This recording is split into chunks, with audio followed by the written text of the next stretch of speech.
Hay preguntas para amigos y hay preguntas para abogados. En este video podcast te contesto con calle, de una manera simple, sencilla, todas esas preguntas que tienes sobre situaciones de derecho que surgen día a día.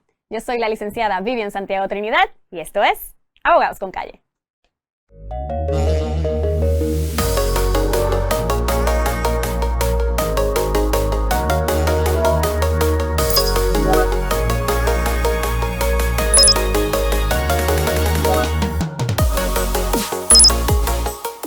Bienvenidos a Abogados con Calle, muchísimas gracias por acompañarme. Bueno, amor en tiempos de pandemia. Esto está como el libro de Gabriel García Márquez, bien parecido a Amor en tiempos de cólera, yo creo que era. Y es que obviamente los matrimonios continúan, la celebración de matrimonio, obviamente a una menor cantidad. Pero ¿y qué me dicen de los divorcios? ¿Cómo anda eso? ¿Habrá aumentado? Probablemente. Vamos a unirle a este asunto que vamos a tener un nuevo Código Civil vigente el 28 de noviembre. Y como hemos hablado anteriormente, el Código Civil es ese conjunto de normas legales que regula distintas etapas de nuestra vida. Vamos desde familia, obligaciones y contratos, sucesiones después de nuestra muerte, etc. Hoy nos vamos a concentrar en el matrimonio y en el divorcio. Y para hacerlo más interesante, me acompaña hoy la licenciada Yadira Torres. Bienvenida, licenciada. Saludos, buenos días. Nuevamente aquí, y estamos como en la Escuela de Derecho de nuevo, Así mismo. aprendiendo, sobre todo ustedes los que manejan Derecho de Familia, leyendo, embotellándose, analizando todos estos cambios que son un montón. Así mismo es. Estamos aprendiendo otra vez cómo son las normas que van a regular los procedimientos tanto del matrimonio como de los divorcios a partir del 28 de noviembre. Pero nada, preparados para ello. Y uno de los cambios, digamos, que es que crea la enmienda, porque es que antes, hasta hace unos años atrás, parejas del mismo sexo podían contraer matrimonio, pero ahora está incluido en el Código Civil. Sí, el lenguaje se había adoptado mediante la Orden Ejecutiva 2015-21 que se había dictado por el gobernador en aquel entonces, en el año 2015, y en efecto ya los matrimonios se podrían contraer entre personas del mismo sexo. Pero ahora el nuevo código lo que le da es como el nombre y apellido. Y básicamente lo que dice es que se puede contraer un matrimonio entre dos personas naturales, ¿no? No distingue entre mujer y hombre como se hacía previo a la enmienda que sufrió el Código Civil allá para el año 2015. Excelente. Y uno de los cambios importantes, que son muchos, volvemos a lo mismo, vamos a tratar de manejar los que consideramos que son bien importantes, y es que los menores de 18 años ya no se pueden casar. Ya no se pueden casar. Previo a esta enmienda del Código Civil, que va a entrar en vigor el próximo 28 de noviembre, los varones de 18 años sí pueden contraer matrimonio y las mujeres menores de 18 años hasta 16 años que estén embarazadas pueden contraer matrimonio. Ya eso dejó de ser así o va a dejar de ser así. Ahora, si no tenemos 18 años, no podemos contraer matrimonio y vamos a requerir, obviamente, de la autorización de esos padres con patria potestad, como regla general. Exacto, o sea que podría existir una excepción en ese periodo de 18 a 21 años, si tiene autorización de los padres que tienen patria potestad, tutela, o también si la pareja está embarazada. Sí, se puede, no es que se dé como tal una excepción, sino que, porque en efecto tienen que tener más de 18 años. Lo que puede provocar es, si se da un matrimonio entre una persona que no tenga 18 años, es que ese matrimonio puede ser anulable, ¿ok? No va a ser una causa de nulidad, que eso lo discutiremos también en su momento, sino que puede ser anulable. Pero hay unas salvedades, ¿verdad?, que podrían evitar que esa anulabilidad se dé, pues siempre y cuando se cumpla con los requisitos que se establecen en el nuevo Código Civil. Es interesante, tenemos que volver a empezar y muchas de las cosas son, y muchos de los cambios, debo decir que hay un nuevo Código Civil, pues ya son adaptaciones que se hacen de jurisprudencia que se ha dictado por nuestro Tribunal Supremo por leyes especiales que ahora se incorporan al Código Civil, pero sí hay detallitos que han cambiado que pues es importante que estemos informados sobre los mismos porque entran en vigor en apenas 9 días. Nada más y nada menos. Vamos entonces con los requisitos necesarios para contraer matrimonio antes del 28 de noviembre y a partir entonces del 28 de noviembre que cambia. Hay unos asuntos de unos exámenes médicos por ahí. Exactamente. Básicamente los requisitos son los mismos, excepto la excepción, ¿verdad? Y no tanto excepción, sino el cambio que vamos a tener es que ahora se requieren que se hagan unas pruebas médicas para pues identificar en los futuros contrayentes si hay algún tipo de enfermedad de transmisión sexual. Y se requiere la divulgación del resultado de esas pruebas médicas. Si yo me voy a casar, me hago la prueba médica, yo tengo que informarle a la persona con quien me voy a casar cuál fue el resultado. El no informarle cuál es el resultado de esas pruebas médicas pudiese constituir un vicio en el consentimiento y eso entonces en su momento pudiese ser una causa de nulidad del matrimonio. Ese es un nuevo requisito. Y el momento de informar puede ser de cualquier manera, verbal. Sí, básicamente es la divulgación del resultado de las pruebas, ¿verdad? Yo no puedo llegar y decirle, mira, mi amor, me hice las pruebas, ¿y cómo te salió? Ah, todo bien. Pues no, debe de darse esa notificación de que, mira, aquí está el resultado, y el médico que certifique, obviamente como parte del procedimiento ante el registro demográfico, se requiere una certificación de un médico de que se recibieron las pruebas por parte de los futuros contrayentes, pues debe de conocer cuál fue el resultado. Se tiene que dar esa divulgación. Y los otros requisitos que se quedaron igual, porque esto es adicional. Pero sí, básicamente los requisitos se quedaron iguales, de que tenemos que tener, en este caso, pues mayor de 18 años, tiene que haber un consentimiento expreso, tiene que celebrarse ante una persona autorizada en ley para que pueda llevar a cabo esa ceremonia del matrimonio.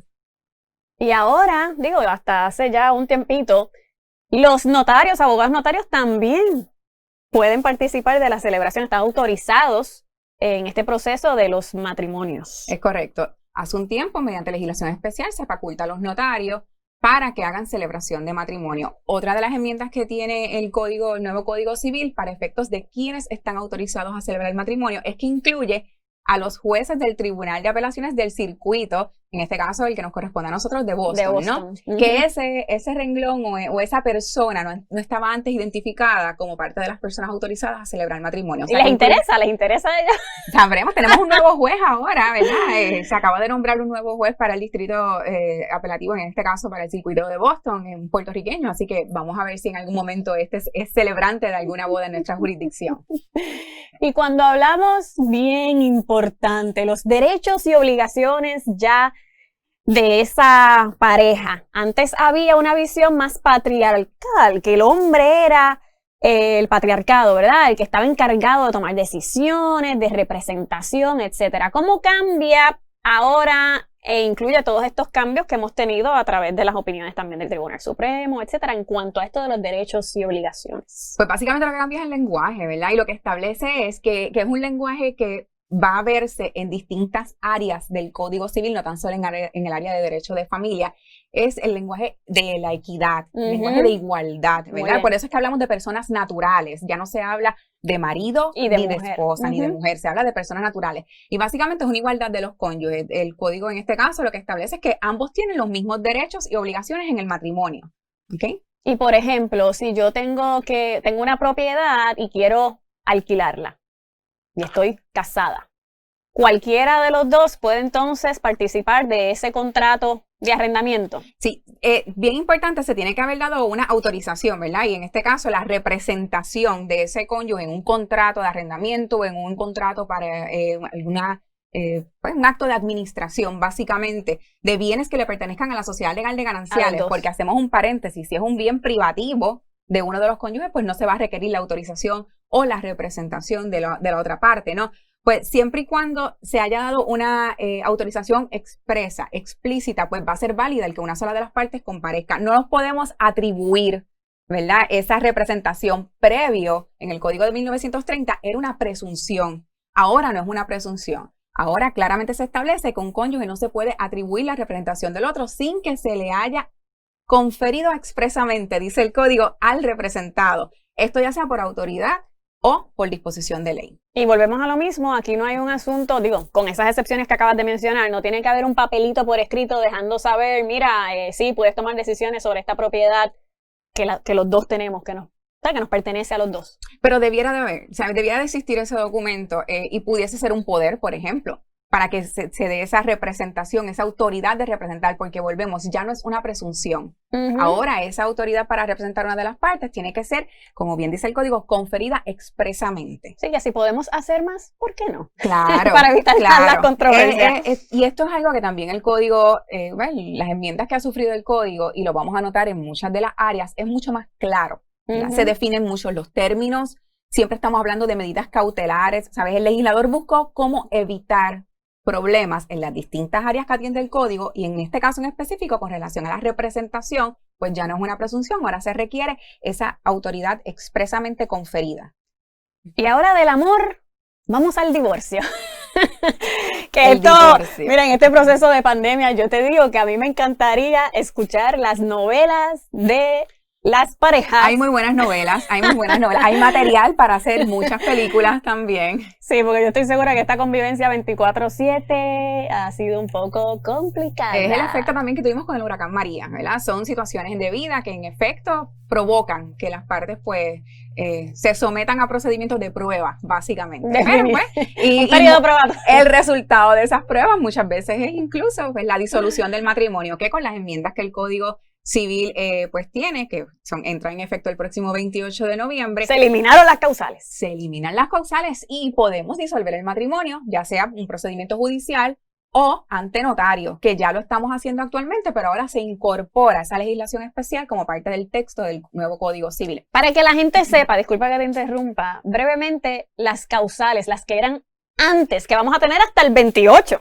Es correcto. Y lo que tenemos Hasta es 27, prácticamente nada, porque hay varios días feriados. Pues mira, y quiero dar un dato que es bien interesante. Este dato lo obtengo del Anuario Estadístico de la Rama Judicial, el último informe que se emitió en el 2016 al 2017.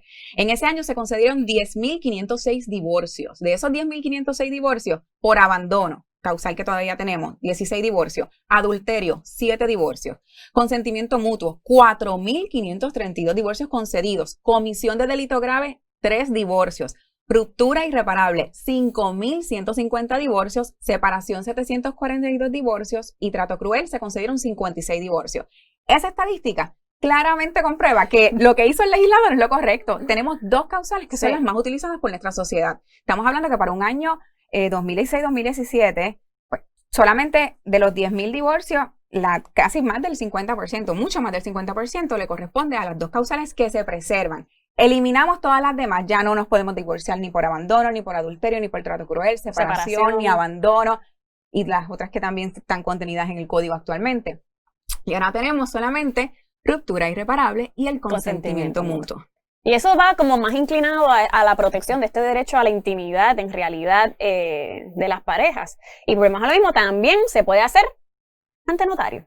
Es correcto. Y también va dirigido, cuando uno lee el texto de los nuevos artículos del Código Civil relacionados a los procedimientos del divorcio, también va dirigido a que las partes alcancen acuerdos, a que estos procedimientos de divorcio dejen de ser tan contenciosos, ¿no? En este caso se establecen los procedimientos para las causales, tanto la ruptura irreparable como el consentimiento mutuo. Y vamos a tener que en ruptura irreparable y en consentimiento mutuo podemos hacer peticiones conjuntas, ¿okay? Donde tenemos que ambos comparecer al tribunal diciéndole, mire tribunal, tenemos la voluntad de divorciarnos. Si tenemos hijos menores de edad, ahí vamos a tener un convenio juramentado donde se establece la custodia, los alimentos, cómo nos vamos a relacionar con los menores, dónde van a vivir los menores. Si tenemos propiedades, el inventario y el valor y cómo se adjudican esas propiedades. Un acuerdo como se hace actualmente con un procedimiento de consentimiento mutuo, juramentado también.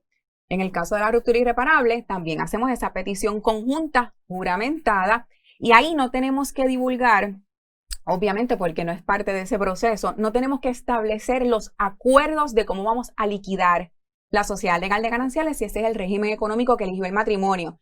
Pero sí tenemos que hacer el inventario y el avalúo de los bienes al momento en que se presenta la petición conjunta por la causal de ruptura irreparable.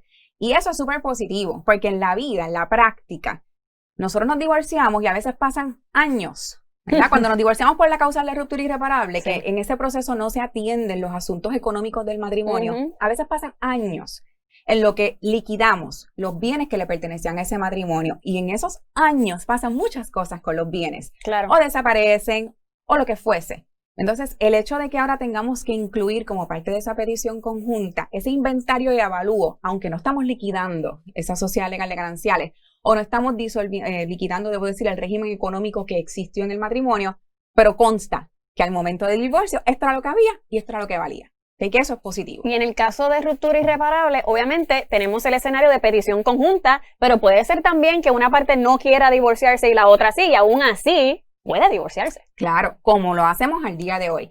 En el Código Civil le dan el nombre y apellido de petición individual por ruptura irreparable, pero luego cuando uno sigue leyendo los artículos y las disposiciones que atienden esta materia, pues básicamente es una demanda, como se hace al día de hoy, porque tenemos que emplazar a la otra parte.